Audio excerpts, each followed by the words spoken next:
Hello friend बर' Artech चेनेलाव नोंथांमोनखौ बयखौबो बरायबाय। लोगोफोर दिनै आं नोंसिनि गेजेराव मोनसे भिडिअ लानानै फैदों। बे भिडिअआनो जाहैबाय मोनसे जोबोर मोजां आर्निं एप्सनि भिडिअ लानानै फैदों। लोगोफोर दा आसा खालामो नोंथांमोना आंनि बे भिडिअखौ जोबजासिम नायलांगोन।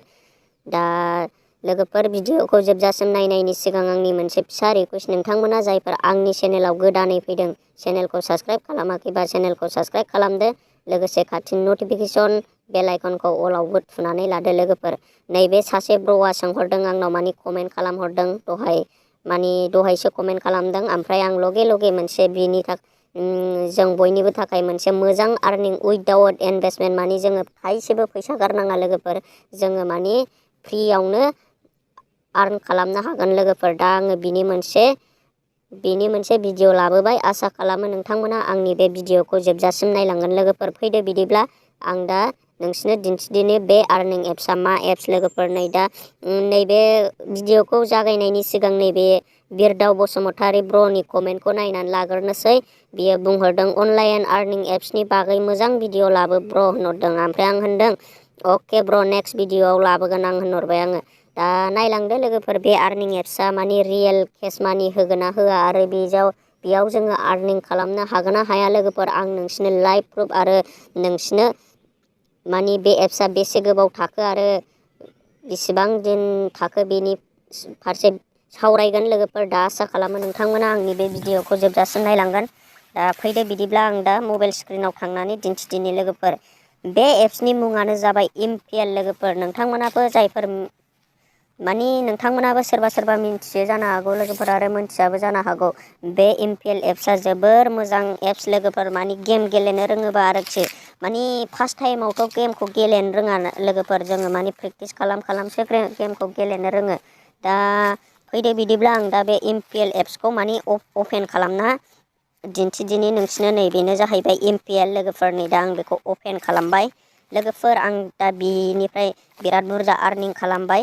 मानि टटेल आंना आर्निं खालामनाया 1 लाखसो जासिगोन लोगोफोर, मानि आंनि रियेल आइडियाव आरोखि। बे आंनि मानि गोदान आइडिसो नै लोगोफोर, बे आंनि गोदान आइडिसो नै। आं मानि बेखौ दासो लगइन खालामदों। दा आंनाव बेयाव थाइथामल' दङ लोगोफोर।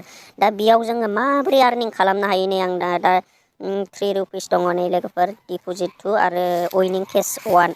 लोगोफोर दा मेन खोथाया जाहैबाय जोङो बेयाव माबोरै आर्निं खालामनो हायो। लोगोफोर दा नै बेयाव अनेक रोखोमनि गेम दङ। केराम दं, रानार नाम्बार 1 दङ, रामि दङ, फेन्टासि क्रिकेट, पकार, कल्ड ब्रिक, मानि नाइफ हिट, बलिं। लोगोफोर नै मेल्ला नै बल ब्लास्टार। नोङो अबे गेमखौ नोङो मानि स्मार्ट आरो अबे गेमखौ नोङो फुल मानि गेलेनो हायो, नोङो बेयावनो गोसो बायदि आर्निं खालामनो हायो लोगोफोर। आरो बेयाव ओरैबायदि प्लेयार फैयो लोगोफोर, नोंसोरो बुंबाबो नोंसोरो मोनथिनाय नङा आरोखि। नोंसोरो गेमखौ खनसे अपेन खालामोब्ला बुजिगोन लोगोफोर। नै दा आं बे रानार नाम्बार 1खौ अपेन खालामनि नै लोगोफोर। दा रानार नाम्बार 1आव मानि आङो मानि प्र' लोगोफोर, मानि आङो थैनो रोङा। रानार नाम्बार 1नि ट्रिक आंनाव दङ। आरो सोरबाफोर जुदि आंनिफ्राय ट्रिक लानो लुगैदोंब्ला, नोंसोरो मानि आर्निं खालामनो लुगैदोंब्ला आंनिफ्राय ट्रिक लादो आरो आर्निं खालामदो। नोंसोरो सानसेयाव 200, 300, 400 गोसोबायदि आर्निं खालामनो हागोन लोगोफोर। मानो होनोबा बे रानार नाम्बार 1आव आङो मानि थैनो रोंला, मानि प्र' जाबाय आङो। मानि नोंसोरबो जुदि प्र' जानो लुगैदोंब्ला, जुदि गेलेनानै आर्निं खालामनो लुगैदोंबा कमेन्ट खालामबानो जाबाय। आं नोंसिनो मानि बे ट्रिकखौ खोन्थागोन आरोखि लोगोफोर, मारै गेलेनांगौ। नै दा फुंसेयावनो नैबे थाइथामनियाव दङ, नै थाइथामनियाव 197 प्लेयार दङ नै लोगोफोर दानो। आरो दा मोनाजासिमाव खयजन प्लेयार फैगोन बेयाव मोनथिनोनो मोनला। आरो नै 6 थाखानियाव 227, 20 थाखानियाव 27, आरो नै लिडार बर्डबो जायो नै लोगोफोर। लिडार बर्डआ नै मानि बे रेंक हिसाबै मोनगोन आरोखि। दा खम होदों, मानि सिगां समाव बिराद बारा लिडार बर्ड होयोमोन। दा लिडार बर्डबो दङ लोगोफोर। नै नोंसोरो बेयाव 50निबो गेलेनानै आर्निं खालामनो हागोन, 20 थाखानिबो गेलेनानै आर्निं खालामनो हागोन, 6 थाखानिबो गेलेनानै आर्निं खालामनो हागोन, थाइथामनिबो गेलेनानै आर्निं खालामनो हागोन। दा जोङो थाइथामनि गेलेयोबा, जुदि नोङो थाइथामनि गेलेयोबा नोङो टटेल देरहायोबा मोनगोन नोङो थाइबा मोनगोन।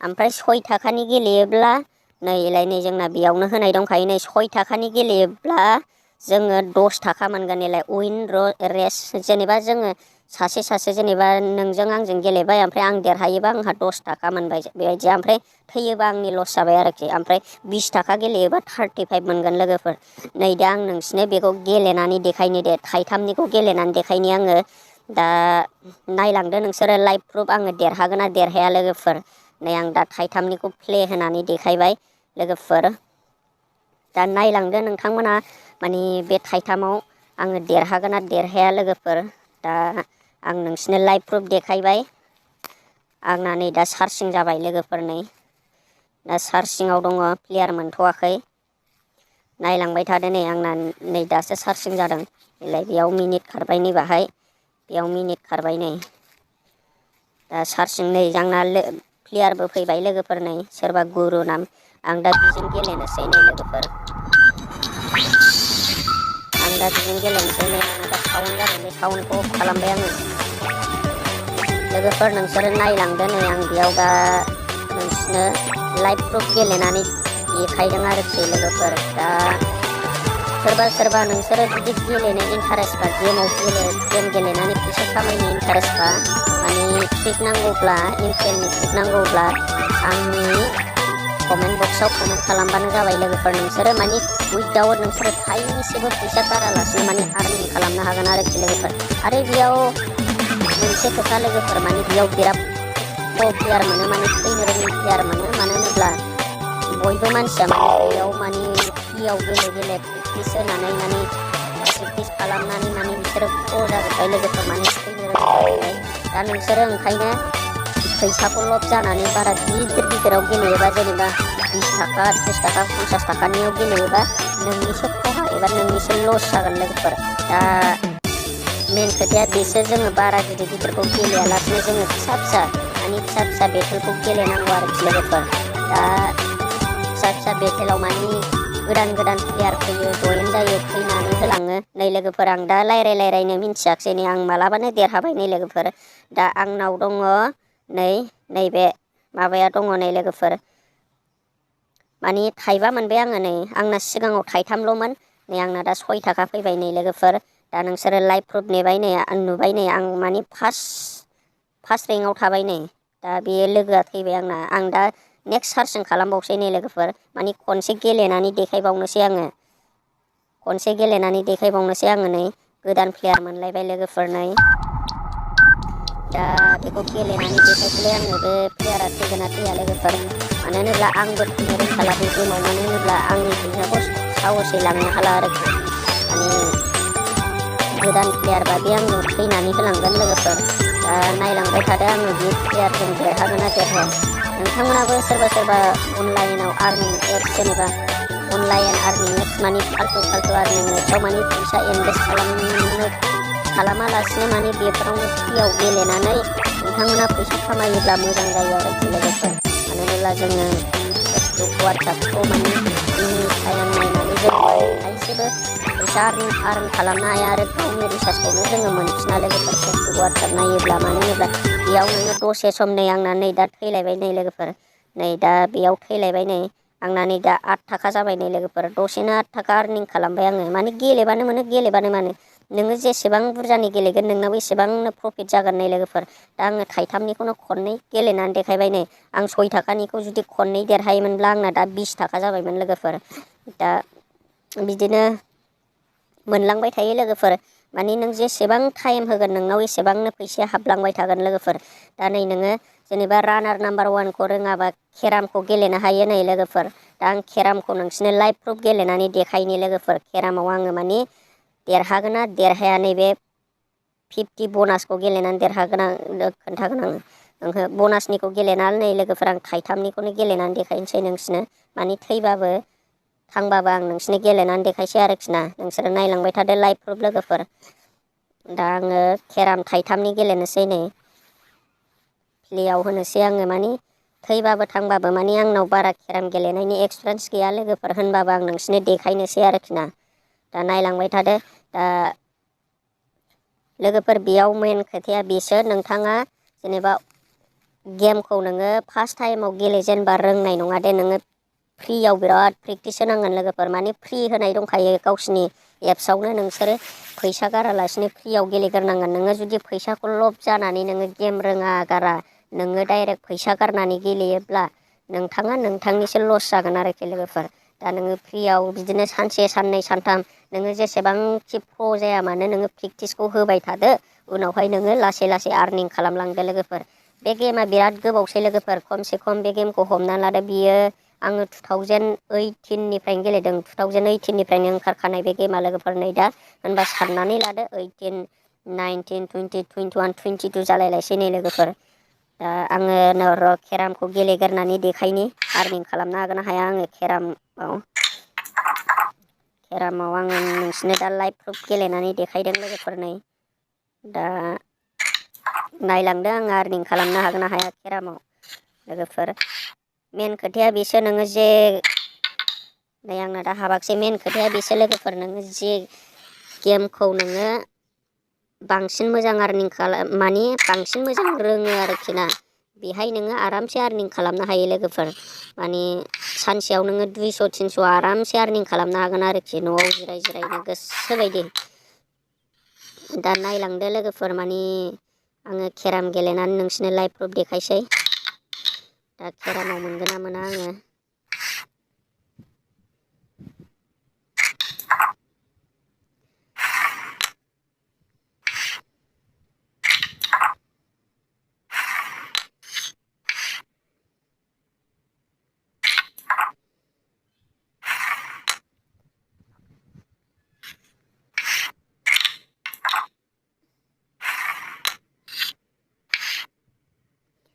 लोगोफोर जुदि नोंथांमोनाबो जुदि बे गेमखौ गेलेनो लुगैदोंबा माने फ्रियावनो प्रेक्टिस होग्रो आरोखि लोगोफोर आरो मोनसे खोथा नोंथांमोना जुदि बे गेमखौ गेलेनोबा आङो लिंकखौ डिसक्रिपसनाव होनानै होगोन नोंथांमोना थांनानै डाउनलड खालामनानै गेलेबानो जाबाय लोगोफोर दा बे गेमा जोबोर मोजां माने थाइसेबो फैसा गारनाङा लोगोफोर फ्रियावनो जाखायो नोङो फ्रियाव नोङो माबादो फ्रियाव नोङो प्रेक्टिस होदो उनाव नोङो समबार मंगलबार बेबायदिनो फुङाव माने फ्रिनि जाबाय थायो आरोखि लोगोफोर नोङो बेयाव फ्रियाव थाइसे थाइनै आर्निं खालामदो उनाव थाइथाम थाइब्रैनि गेलेलांदो बेखौनो बुरजा खालामलांदो नोङो उइद्र' खालामदो लोगोफोर नै दा आं केरामाव देरहाबाय नै लोगोफोर दा केरामावबो आङो नोंसिनो लाइभ प्रुफ होनानै देखायबाय नै आङो दा थाइथामनि गेलेदोंमोन ना नै थाइथाम मोनलायबाय नै आं लोगोफोर केरामाव गेलेनानै नै आजादिनो लोगोफोर गोसोबायदि आर्निं खालामनो हायो नोंसोरो बे एमपिएलनिफ्राय माने बे एमपिएलआ बिराद गोबावसै लोगोफोर बे एमपिएलआ माने बिराद गोबाव जाबाय दा नोंसोरबो आर्निं खालामनानै लानो हागोन लोगोफोर बे गेमाव माने गोसोबायदि बिराद मोजां गेम बियो लोगोफोर दा आङो नै आंना चार्जिं जाबोबाय आं दा बेखौ दाननानै होनोसै आं गेलेथ'ला लोगोफोर दा आं नोंसिनो माने देखायबायबो लाइभ प्रुफ माने आर्निं खालामनाया जोबोर इजि बेहाय बे गेमाव नोङो अबे गेमखौ गेलेनो इन्टारेस्ट मोनो बे गेमावनो नोङो गोसोबायदि आर्निं खालामनो हागोन लोगोफोर नै नायदो आंनाव दा एकाउन्टाव 11 थाखा उइद्र' केस जाबाय नै उइनिं केस जाबाय नै लोगोफोर उइद्र' माने 11 थाखा मोनबाय आङो नै नोंसिनो माने आंनाव सिगाङाव बेसेबांमोन नोंसोरनो लाइभ प्रुफ नुखादों आंनाव सिगाङाव थाइथामल'मोन दा आंनाव 11 थाखा फैबाय नै लोगोफोर दा आङो बेखौ माबोरै उइद्र' खालामो नै लोगोफोर दा जुदि नोंना जुदि माबाया देरबायबा नोंना जुदि बे नोंनि एकाउन्ट प्रफाइला देरबायबा नोङो बेखौ माने डकुमेन्टस जिखुनु डकुमेन्टस भटार card I card PAN card नोङो जिखुनु डकुमेन्टस बेखौ साबमिट खालामनानै माने केवाइसि होनानै उइद्र' खालामनो हागोन आरोखि लोगोफोर नै दा आंना माने आंनि लेभेला देराखै लोगोफोर आं दा बे 11 थाखाखौ उइद्र' खालामनानै देखायनोसै नोंसिनो लाइभ प्रुफ उइद्र'खौ बोरै खालामो नै लोगोफोर नोङो जेनेबा मोनसे नोङो नोंनि इउपिआइ आइडिखौ होदो इउपिआइ आइडिखौ होनानै नोङो उइद्र' खालामदो नै लोगोफोर दा आङो नोंसिनाव उइद्र' खालामनानै देखायनि आङो नैबाहाय नैबे एयारटेल थें एप्सआव माने मोनसे फिसा उइद्र' खालामनानै देखायनि आङो बेयाव फिसा उइद्र' खालामनानै बे 11 थाखा फैसाखौ आङो उइद्र' खालामनानै देखायनि लोगोफोर प्रसेसिं जादों लोगोफोर नेटआ स्ल' आंना ओंखायनो प्रसेसिं जाबाय दा आङो बेखौ उइद्र' खालामनोसै लोगोफोर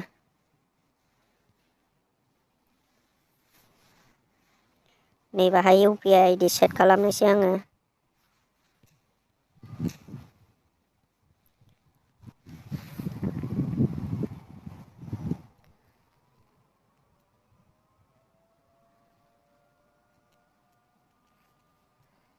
जिखुनु UPI आइडि लिरनानै लासै आङो।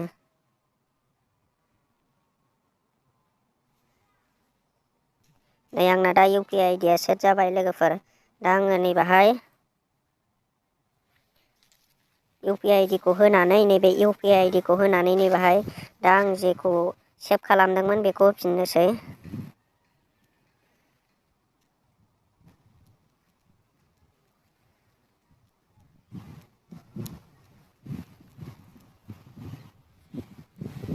नै आंना नै दा जाबाय। आं दा बे 11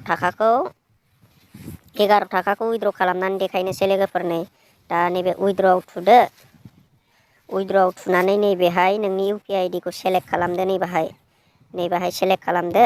ओमफ्राय नोंनि गोसो लोगोफोर उइद्र' खालामनाया नैबाहाय होनाय दंखायो। नै पेटिएमआव खालामनोबा नोङो पेटिएम नाम्बाराव नोंनि पेटिएम नाम्बाराव डाइरेक्ट थ्रोबस हरदो। UPI पे नोङो UPI बेगाव नोङो नोंनि जुदि एमाजन पे नै एमाजन पेआव नोंनि एकाउन्ट माने एमाजन पेजों लिंक दङब्ला नोङो एमाजन पेआव हरनो हाबाय। आरो UPI आइडि दङब्ला UPI आइडियाव हरनो हाबाय। आरो बेंक एकाउन्ट जेनेबा नोंनि बेंक एकाउन्टफोर दङबा नै बेंक एकाउन्ट लिंकआव थुदो। बेयाव नोंनि बेंक एकाउन्ट नाम्बार होफिनदो। IFSC कड होदो, एकाउन्ट नाम होदो, होनबानो हरनो हाबाय गोसोबायदि। बिराद इजि लोगोफोर। नै दा आं बेखौ UPI आइडियाव हरगोन 11 थाखा। नै दा आं 11 होबाय।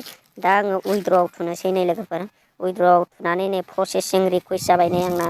नै हाबफैबाय लोगोफोर। नै आंनाव कंग्रेसुलेसन इउआर उइद्र' इज साक्सेसफुल नैलाय गोजौआव मेसेज फैबाय नै लोगोफोर। दा बिराद इजि आरो बिराद सिम्पोल लोगोफोर। बेयाव नोङो उइद्र' खालामबाबो थाइसेबो मानि फिस लाया लोगोफोर। गोबां एप्स बिराद 2 नाम्बार एप्सफोर दङ। माने उइद्र' खालामनाय लोगो लोगो मानि नोङो 11 थाखा उइद्र' खालामदोंब्ला नोङो 9 थाखा 8 थाखाल' मोनगोन। नै दा आङो नोंसिनावनो लाइभ प्रुफ देखायबाय। 11 थाखा खालामनाय उइद्र' खालामनाय लोगो लोगो आङो 11 थाखाखौनो मोनफिनजोब्बाय लोगोफोर। मानो होनोब्ला थाइसेबो फिस लाया बेयाव। नोङो जेसेबां आर्निं खालामो खालाम आरो जेसेबां उइद्र' खालामनो खालाम लोगोफोर। सानसेयाव खननै उइद्र' खालामनो मोनगोन नोङो। नै दा बेयाव खयथा गेम दङ नै लोगोफोर आं नोंसिनो खोन्थानि। नै फ्रुइट, पकार, आर्सारि, रामि, फुल गेम, फेन्टासि। नोङो जुदि क्रिकेट टिम लागायनो हायोबा नोङो क्रिकेटआव मानि टिम लागायनो रोङोब्ला नोङो फेन्टासि क्रिकेट मानि बेखौबो लागायनानै नोङो आर्निं खालामनो हागोन गेलेयालासे। ओमफ्राय नै तासफोर गेलेनो रोङोबा पाजिल दङ, कलब्रिक दङ, रामि दङ, पकार दङ।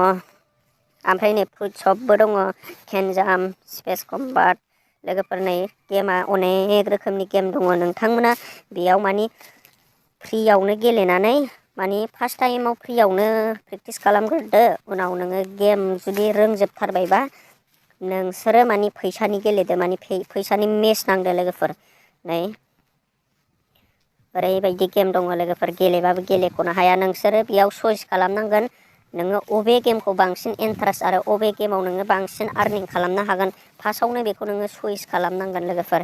दा आङो भिडिअ'खौ बारा गोलाव खालामला लोगोफोर। नोंथांमोनाबो जुदि गेमखौ गेलेनो लुगैदोंब्ला बा गेमखौ गेलेनानै आर्निं खालामनो लुगैदोंब्ला नोंथाङा आंनि डिसक्रिपसन सिङाव लिंक होनाय दङ, डाउनलड खालामदो। मानि बे डिसक्रिपसनाव लिंकआव क्लिक खालामदो, डाउनलड खालामनानै लादो लोगोफोर। दा जोंनि मेन खोथाया बे लोगोफोर, नोंसोरो डाउनलड खालामब्ला मानि फैसानि गेमखौ गेलेनो रोंनाय नङा। जोंना नै फार्स्टआवनो थांनांगोन मानि जोंनि आसामाव बेन खालामनानै दोनदों बे गेमखौ। जोङो बेखौ गेलेनो थाखाय नैबेखौ डाउनलड खालामनांगोन लोगोफोर। नैबे फेक लकेसन फेक GPS नैबे फेक GPS खौ डाउनलड खालामनांगोन नै लोगोफोर। आंना अलरेडि डाउनलडखा आरो आं बेखौ सालायबाय थायो। मानि फेक GPSजों मानि बेखौ फेक GPSआ बिराद खम MBनि लोगोफोर। दा बियो आंनाव मोनसे नैबेयाव 10 मिलियन मानि बयबो इउज खालामो लोगोफोर।